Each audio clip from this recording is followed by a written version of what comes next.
Bismillah, alhamdulillah, wa salatu wa salam ala rasulillah, amma ba'd, assalamu alaikum wa rahmatullahi wa barakatuh. Bienvenue dans Parole de convertis, le podcast dans lequel des convertis à l'islam partagent leur parcours pour accompagner ceux qui débutent. Pour cet épisode, j'ai le plaisir de recevoir Bilal. Salam alaikum Bilal, comment tu vas? Alaykoum salam wa rahmatullahi wa barakatuh. Alhamdulillah, mon frère. Ça va très bien. Et toi? Bah ça va, alhamdulillah. Barakallahu fik.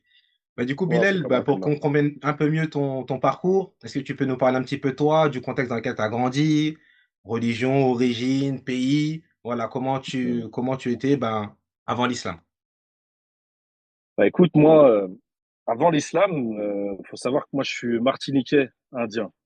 Martiniquais indien, il y a une caste en Martinique qui est la caste indo-martiniquaise. Et moi, j'ai grandi là-dedans. Ça veut dire que j'avais un papa qui, lui, était beaucoup dans les sacrifices indiens, temples et autres. Et j'avais une maman qui était chrétienne. Donc, moi, j'ai grandi dans cette culture-là. J'ai commencé, en tout cas, ma vie dans la foi autour de la chrétienté, parce que c'était quelque chose qui m'animait. J'avais ce besoin très fort de croire en un Dieu, mais euh, mais je savais pas par la suite comment le traduire ou autre. Donc moi, je me suis beaucoup intéressé à la religion chrétienne. J'ai avancé comme ça pendant un moment et jusqu'à devenir enfant de cœur, passer par toutes ces phases où tu fais le catéchisme, tu vas faire ta première communion, ta seconde communion. Ça, c'est des choses qui sont très ancrées chez les Antillais.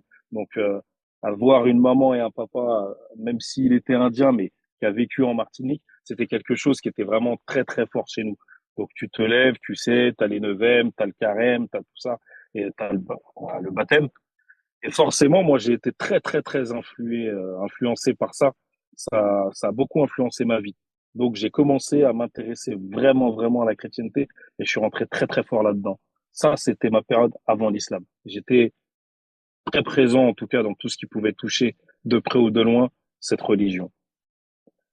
Ok, barakallahu Euh, fik. Et du coup, juste pour que ceux qui nous écoutent ils puissent comprendre, t'as quel âge actuellement, Bilal, pour qu'on puisse savoir?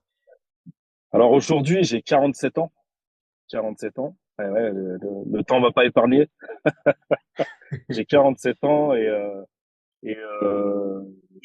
j'ai connu l'islam. Si tu veux savoir quand est-ce que j'ai connu l'islam, Hmm. j'ai connu l'islam pour la première fois. Et je dis bien pour la première fois parce que vous allez comprendre par la suite, mais j'ai connu l'islam, j'avais 15 ans la première fois. Enfin, D'accord. un peu moins de 15 ans. J'étais au collège. J'étais au collège et je l'ai connu à travers une personne qui s'appelle Riyad, que aujourd'hui, de temps en temps, j'ai encore au téléphone. Et cette personne-là, en fait, ce qui m'a marqué chez lui, c'était son comportement. Comme je l'ai dit tout à l'heure, moi, j'étais dans la chrétienté, si on peut dire, le catholicisme et autres. Et, euh, et cependant-là, je me suis rendu compte de quelque chose, c'est que moi, quand j'allais à l'église, les mains des gens, des fidèles de l'église à qui j'allais leur serrer la main quand le prêtre nous disait de le faire, j'avais l'impression quand même qu'il y avait une part de dédain. Ouais, j'ai pas trop envie de lui serrer la main ou je comprenais pas en fait. Il y avait des choses qui se produisaient à l'intérieur que ce soit les messes ou autres. Il y avait des choses qui m'interpellaient quand même. Je comprenais pas tous les textes, j'avais du mal à comprendre. Et quand je découvre Riyad, je parle pas de la religion tout de suite, mais juste j'observe son comportement. Et je me dis, mais qu'est-ce qui se passe? Qu'est-ce qui fait que quand on finit à 16h30 ou à 17h au collège, je te vois, il y a des mamans qui passent devant, tu leur dis un grand bonjour, tu leur demandes si elles veulent si tu veux pas les aider pour les courses. Qu'est-ce qui fait que quand il y a des gens qui s'insultent, tu sépares tout de suite? Nous, on est issus d'un quartier, donc on a grandi à Bagneux, puis après à Saint-Ouen, mais à ce moment-là, je voyais que lui, c'était quelque chose de très, très, très fort chez lui. Et quand on est gamin, donc quand tu grandis en cité, tu t'aperçois qu'il y a quand même, nous on est issus d'une époque où les professeurs de langue arabe venaient aussi enseigner l'islam à l'école. À cette époque-là, ça se passait comme ça. Tiens, il y a ton professeur qui vient, il t'enlève de la classe et vous allez apprendre l'arabe. Et moi, j'étais très intrigué par ça. Je me disais comment ça se fait qu'eux, ils ont une matière en plus que nous. Tu vois, c'était pas logique pour moi. Et, et je voyais surtout ce comportement. Riyad, je l'ai observé pendant très longtemps, jusqu'à mon arrivée en seconde générale. pour des raisons qui sont un peu personnelles. Moi, j'ai perdu mon papa, j'avais 12 ans. J'ai perdu mon papa, j'avais 12 ans, donc j'ai dû me construire tout seul. Et je suis passé par une phase où j'étais SDF parce que pour des raisons X ou Y, à la maison, ça se passait pas très bien. Euh, et j'ai dû partir. J'ai dû partir et j'ai vécu, moi, dans la rue pendant un certain nombre d'années. J'aurais bien aimé que ce soit quelques mois, mais ça s'est passé pendant quelques années où j'ai vu, c'était vraiment une transformation de ma personne. J'avais toujours de la foi dans le cœur. Par contre, j'étais ni chrétien ni musulman. Je savais qu'il fallait croire en quelque chose parce que c'était quelque chose qui m'animait au plus profond de moi-même. Mais par contre, j'arrivais plus à me dire quel est le Dieu. C'est qui, est-ce que je suis chrétien ou est-ce que je suis musulman ou est-ce que par la force des choses, je suis resté avec des mauvaises personnes. Parce que quand tu es dans la rue et que tu as besoin de manger, bah, Mm. tu te la donnes à des choses qui sont, bah, aujourd'hui, les mecs qui tiennent le quartier ou autre, j'étais une de ces personnes-là. J'allais dans des cités qui n'étaient pas forcément les miennes, mais je tenais les murs et je faisais quelque chose de haram. Et on va pas en débattre là-dessus. Ouais. Du coup, bah, même là, dans ce cercle de personnes que je fréquentais, qui, somme toute, étaient, bah, des gens de la communauté musulmane, je trouvais quand même qu'à des moments, eux, ils avaient des limites que je trouvais pas à l'époque chez les chrétiens. Ça veut dire que pendant le mois de Ramadan, ce qui me choquait le plus, hein, c'était ça. C'était que pendant le mois de Ramadan, je voyais quand même un apaisement. Il y avait des embrouilles de cité comme partout. Il y avait des bagarres comme partout. Et pendant le mois de Ramadan, j'avais l'impression que tout diminuait. Mm. Que quand même, il y avait un effort qui était fait. Et subhanallah, moi, je n'avais pas connu ça à l'époque. Donc, j'avais à cette époque-là peut-être 17, 18 ans. Et au-delà de faire bah, toutes les conneries que je pouvais faire, je me suis dit, tiens, je vais faire comme eux. Donc, j'ai commencé à vouloir jeûner pendant le ramadan, mais sans but précis, juste pour faire comme eux, parce que bah, finalement, quand tu restes avec une personne, bah, tu adoptes son mode de vie. Et j'adoptais son mode de vie, mais bah, force est de constater que quand tu restes avec des personnes comme ça et que bah, tu es dans le haram le plus complet, même s'il y en avait qui connaissaient quelques paroles du Coran, ils n'avaient pas la méthodologie pour t'apprendre ce que l'islam réellement. Donc Ok. moi, j'étais avec eux, j'étais musulman, je pensais être musulman juste parce que je faisais, allez, 4, 5 jours de ramadan. Je le faisais pas complètement, mais j'avais le, subhanallah, tu vois, pendant que tu le dis, je réfléchis à ce que j'étais Mm. et finalement, c'était mon appartenance. J'avais l'impression que j'appartenais à un groupe. Ok. Subhanallah. Donc, sans être musulman, j'avais l'impression quand même que j'avais, en me disant musulman, alors que j'avais ni attesté, ni rien, j'avais l'impression que j'étais musulman. J'avais l'impression que j'appartenais à un groupe. Donc, les gens, ils vont appeler ça, ouais, c'est ta famille de la rue ou je sais pas quoi. Moi, j'avais l'impression que je faisais partie d'un groupe. J'ai grandi comme ça pendant des années. C'est pour ça que je dis, la première fois que j'ai vu l'islam, c'était Riyad. La deuxième fois, c'est quand j'ai traîné avec ces personnes-là et où ça a duré longtemps. J'ai eu mon premier enfant, j'avais à peine 20 ans. Sa mère, elle est décédée dans un accident de voiture. Il a vécu 1 an. J'ai dû l'élever seul. Et si tu veux, là encore, moi, j'avais pas toutes ces notions-là. Ça veut dire que j'avais pas encore organisé ma vie autour de la religion islamique. Ça veut dire que j'ai eu un enfant, je l'ai élevé, sa mère étant décédée, je l'ai élevé seul. J'en ai jamais voulu à mon créateur. Je savais pas encore quel nom lui donner, mais j'en ai jamais voulu à mon créateur. Je me suis toujours dit, si Dieu m'a mis cette épreuve-là, ben c'est qu'il y a une raison. Et je l'ai élevé seul, je l'ai élevé seul, je l'ai élevé seul. J'ai continué pendant 4, 5 ans à l'élever seul. Et pendant cette période-là, je buvais, astaghfirullah, qu'Allah nous pardonne. Je faisais tout ce qui était pas permis finalement, mais parce que je ne savais pas. Je sais pas si les gens connaissent, mais, euh, mais chez un chrétien, euh, la notion de permission, elle est tellement grande que, qu'on se dit, bah, finalement, tout est permis. Donc, j'avais pas, moi, ce truc-là. Et donc, j'ai grandi comme ça jusqu'à mes 25, 26 ans, où j'ai rencontré notre personne. Je me suis mis en couple, parce qu'à l'époque, toujours, j'avais pas cette Ouais. gravité au niveau du mariage. qui lui m'a expliqué beaucoup plus de choses.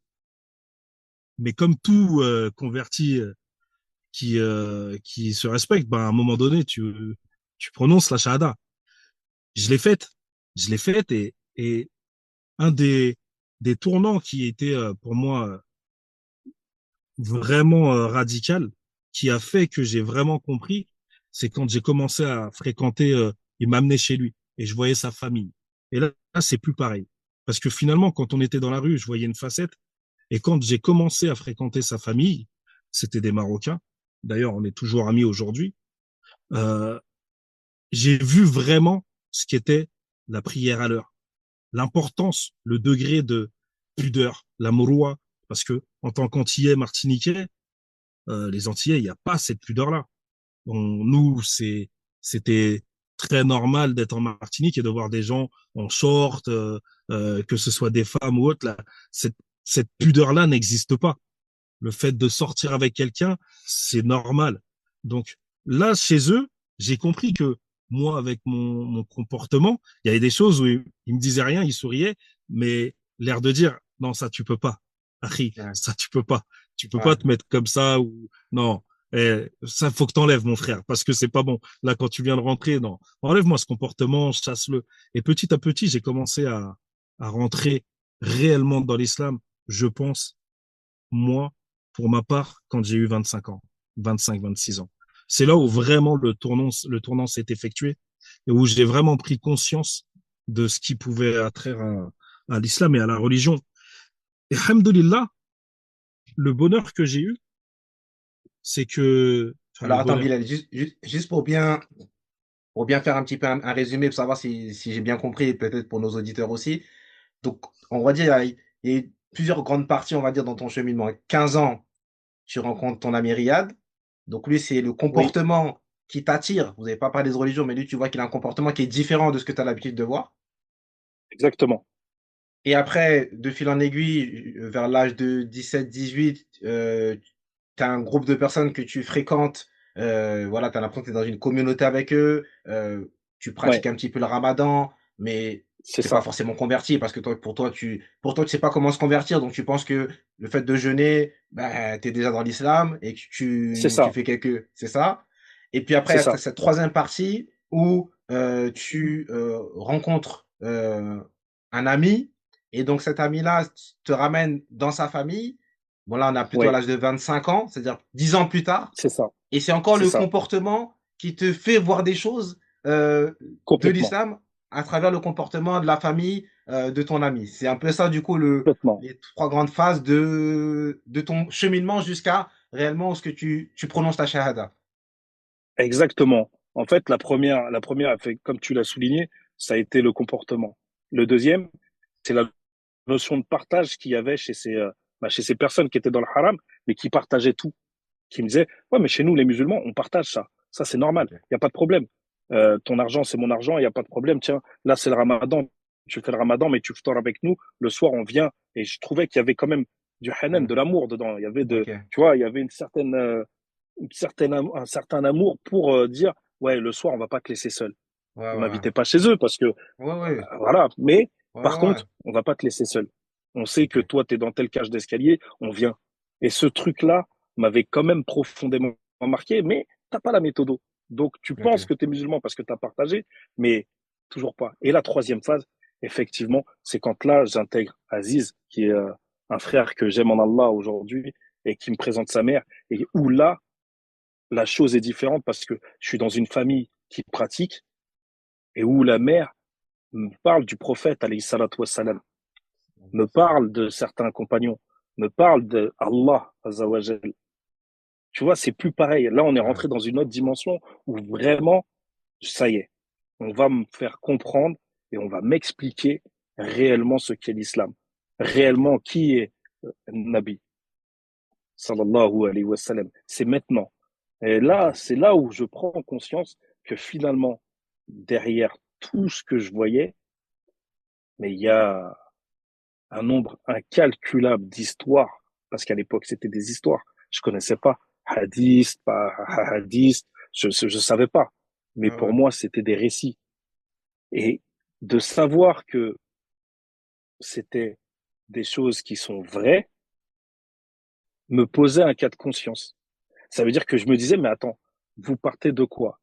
Et j'ai commencé à intégrer réellement la religion à ce moment-là, à faire des recherches. Et ces recherches m'ont poussé à me dire, il y a des chaînes de transmission. Mais qui dit qu'il y a des chaînes de transmission, dit que ça remonte jusqu'au prophète, alayhi salatu wassalam. Qui est Bukhari par rapport à, qui est, et là, je suis rentré dans l'islam. Réellement, D'accord. c'est à ce moment-là où je suis vraiment devenu musulman. D'accord. Alhamdulillah. Alhamdulillah. Et toi, du coup, du moment où tu es rentré dans l'islam, ben, comment, vraiment, là, cette prise de conscience-là, comment se sont passées tes premières semaines, tes premiers mois en tant que musulman, là, maintenant, du coup? Tu sais, la question que tu me poses là, elle est hyper intéressante. Parce que la plupart des convertis, nous, on a eu quelqu'un qui a essayé de nous enseigner. Et tu vois, cette personne que je t'ai dit que j'aime en Allah, les premiers moments où on a fait la salat ensemble, où on a étudié ensemble, eh ben, on s'aperçoit que, entre guillemets, il y a beaucoup d'erreurs, même chez les familles qui sont musulmanes de naissance. C'est-à-dire Ouais. que moi, je prenais d'eux, mais je veux pas citer de nom de certaines personnes de science qui étaient dans le faux, qui étaient dans le batil, mais eux écoutaient ces personnes-là. Donc les difficultés que j'ai rencontrées quand je suis arrivé là, c'est que j'ai cru à beaucoup de choses chez eux. Ok. J'ai cru à beaucoup de choses, et quand je me renseignais, on me disait mais non, mais pas du tout. Ça c'est pas permis, ça c'est pas permis. Et j'ai compris que finalement il y avait chez beaucoup de musulmans de naissance le poids de la tradition qui se Ok. mélangeait à la religion. Et la difficulté que rencontre le converti, c'est là. C'est que si tu n'as pas la méthode de compréhension selon les pieux prédécesseurs, que personne te l'enseigne et que tu continues là-dedans, euh, on va t'emmener vers des dérives sectaires. Il se peut que tu tombes dans des dérives sectaires si tu n'apprends pas ta religion correctement. Alors que faire? Que faire? Parce que c'était souvent des sujets de divergence entre mon frère et moi, entre cet ami et moi. Donc je lui disais, mais attends, là tu me dis ça, mais sur quelle base? Ouais, mais machin, j'ai vu une vidéo YouTube. Alors, attends, Ok, c'est d'accord. intéressant ce que tu dis, Bilal. Parce qu'en fait, là, en fait, tu te retrouves dans une, presque pas un dilemme, mais, et puis je pense que la personne qui est en face de toi, le frère dont tu parles, lui, il t'a montré un petit peu l'intérieur de chez lui, et donc toi, tu prends conscience que l'islam, c'est ça. Mais après, quand tu Ouais, chemines, de nouveau, tu te rends compte que oui, ce qu'il te dit, c'est l'islam, mais c'est pas un islam qui te paraît, on va dire, correct. C'est-à-dire que à ce moment-là, en exactement. fait, c'est comme si tu m'as montré quelque chose, mais moi, de mon côté, qui vient de me convertir, parce que lui, il est musulman depuis de naissance, De toi, naissance, tu viens de te c'est ça. convertir et peut-être une incompréhension, parce que toi qui as peut-être quelques semaines, quelques mois, ou peut-être quelques années d'islam, tu commences à remettre en question ce que lui il est en train de te dire. Donc ça, comment lui il l'a vécu, toi comment tu t'y es pris pour justement pallier à ça, parce que souvent ça peut arriver ça. Bah, en fait, j'ai envie de te dire que la soif de science a fait que tu vas cheminer plus vite que celui qui t'a appris si lui, il n'a pas cette soif-là. Ça veut dire que lui, il est musulman de naissance et qu'il reste sur ce qu'il a appris ou sur ce qu'on lui a appris dans sa famille. Et moi, j'avais une soif de science parce que je l'étais déjà. Rappelle-toi, je te disais quand j'étais chrétien, Ouais, j'avais ce besoin de connaître le Salve Regina, ouais, pourquoi j'étais missionnaire, j'avais ce truc en moi de vouloir connaître, apprendre, cette soif de l'islam. Et comment te dire que l'islam est une religion, c'est un océan. Et je nous conseille à tous d'y plonger parce que c'est immense. Donc comment te dire que j'étais hyper satisfait finalement de rentrer dans l'islam, vu que c'est un océan. Je vais jamais étancher ma soif encore aujourd'hui. Donc du coup, moi je m'intéresse et je cherche. Ça veut dire que quand lui il m'emmène pour la première fois dans un Jumu'ah, mais moi je vais poser des questions tout de suite à l'imam. Et c'est là où justement on tombe en désaccord sur certains points. C'est que l'imam me dit quelque chose et lui est sur sa culture et sa tradition. Il n'est pas sur l'islam. Donc quand je lui dis, attends mon frère, c'est pas comme ça. Là, tu es en train de me dire quelque chose qui relève du fiqh.